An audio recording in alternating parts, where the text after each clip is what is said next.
La gran oración eucarística. Ahora sí que propiamente estamos en el núcleo de lo que es la celebración de la misa.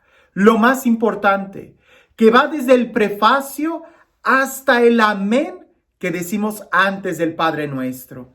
A todas estas oraciones que son las más bellas, que son no solamente el poema más hermoso de una oración de acción de gracias a Dios, sino que incluso contienen en sí toda la riqueza de nuestra fe y de nuestra comunión con Dios y con toda la Iglesia universal. Es el núcleo central de la misa. Pudiéramos decir que es el alma de la celebración litúrgica. En ella suceden y se van complementando como si fueran las estrofas de un poema, la elevación de corazones y las ofrendas, anáfora, acción de gracias, Eucaristía, aclamaciones, recuerdo vivo de las bondades del Señor, anámesis, relato de la última cena, invocación del Espíritu Santo, epíclesis, intercesión por los vivos y por los difuntos, por toda la iglesia, conmemoración de Santa María y de los demás santos, glorificando al Padre por Jesucristo en la unidad del Espíritu Paráclito, doxología. Todas estas palabras son en griego. Hay que recordar que originalmente los primeros cristianos empezaron a celebrar esta Eucaristía en griego. De ahí que vienen todas estas palabras. No te quiero abrumar. Las vamos a ir explicando poco a poco a lo largo de estos videos, porque cada una de estas palabras encierra en sí un movimiento en la oración que conlleva un movimiento del alma. Es una liturgia. Ahora, estas oraciones que se hacían primero en griego, al cerca del año 375 fueron traducidas al latín, porque claro está que junto con el Imperio Romano, que era, recordemos, el Imperio Romano, que era el que había conquistado la mayoría de los terrenos, la lengua que más se hablaba era el latín. De ahí que al ser traducidas al latín era porque todos podían entender el latín. El griego empezó a ser un idioma solamente para los más educados y el latín era el lenguaje más vulgar, más común, más coloquial. De ahí que se pasó al lenguaje que todo mundo entendía, al idioma que era más accesible para todos. Empezó a ser el latín. Ahora, aunque las oraciones eran en latín, estas empezaron a configurar lo que llamamos el canon de la acción. O la palabra canon significa vara, regla, medida. En un sentido figurado, era aquello que no podía cambiar. Porque los primeros cristianos tendían a ser muy espontáneos en su oración, de una manera muy carismática.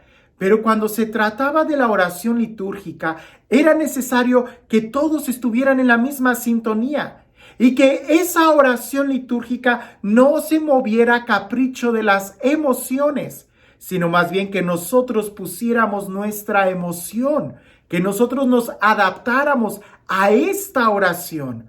Por eso la celebración litúrgica, la celebración eucarística, como la celebración más importante de todos los cristianos, inmediatamente adoptó la forma de una liturgia.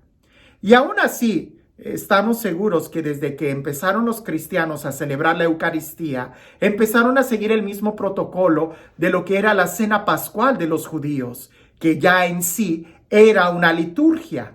Pero en este año es cuando esa liturgia tiene claramente todo un significado cristiano.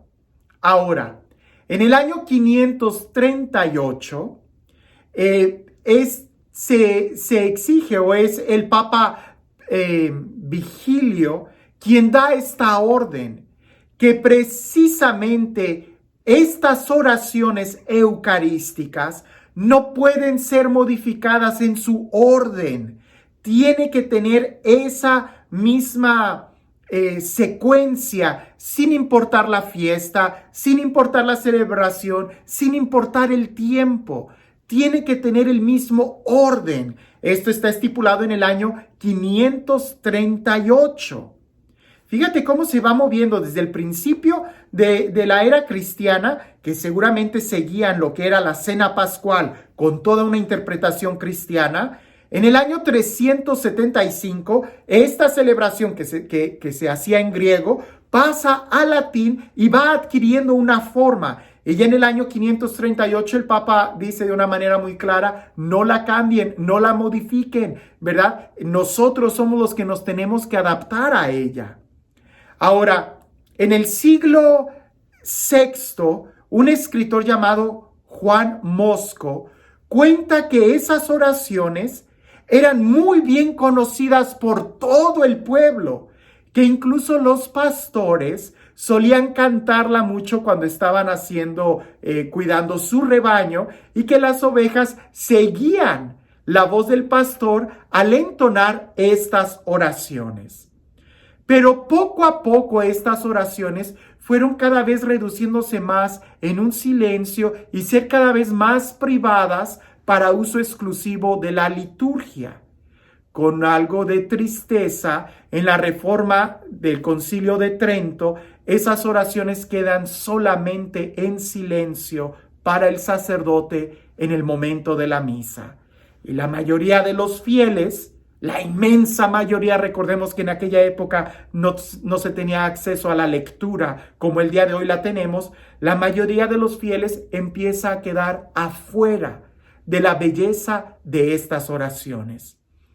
Afortunadamente, y de una manera muy feliz, el Concilio Vaticano II, con la reforma litúrgica, ha podido hacer que estas oraciones no solamente se pronuncien en voz alta, sino que incluso sean traducidas al idioma de cada pueblo, a la lengua vernácula, de tal manera que todos vamos a tener acceso a esta oración, no solamente recuperando lo que fue en un origen la vida cristiana, sino que además abriéndonos a todos nosotros el horizonte y la capacidad de poder disfrutar de nuevo estas oraciones. Así que nosotros pudiéramos pensar en este momento, ¿qué tanto soy yo, qué tanto estoy atento a estas oraciones? ¿Qué tan capaz soy yo de valorar lo que muchos cristianos admiraban con tanta belleza? ¿Qué tanto yo puedo adaptar o mover mi corazón en la misma sintonía que estos textos litúrgicos me están ofreciendo para que yo pueda ofrecerme en ellos a Dios? San Juan Eudes decía que se necesitaban 3 eternidades para poder celebrar la Eucaristía. La primera, para prepararnos. La segunda eternidad, para celebrarla. Y la tercera eternidad, para dar gracias a Dios por ella. Estamos en un momento muy bello, que en este momento lo que buscamos es precisamente adentrarnos en un horizonte de la eternidad. Porque entrar a la liturgia no es un acto de este momento singular, sino que es un acto que mueve toda la eternidad. Lo que todos los santos celebraron a lo largo de la historia, en ese momento nosotros entramos para junto con ellos estarnos ofreciendo al Dios eterno. Así que estamos en la gran oración eucarística, que va a constar de varias partes que en momento enseguida vamos a explicar. Pero es momento oportuno hacer esta pausa y darnos cuenta de la gran belleza que el día de hoy hemos recuperado gracias al Concilio Vaticano II.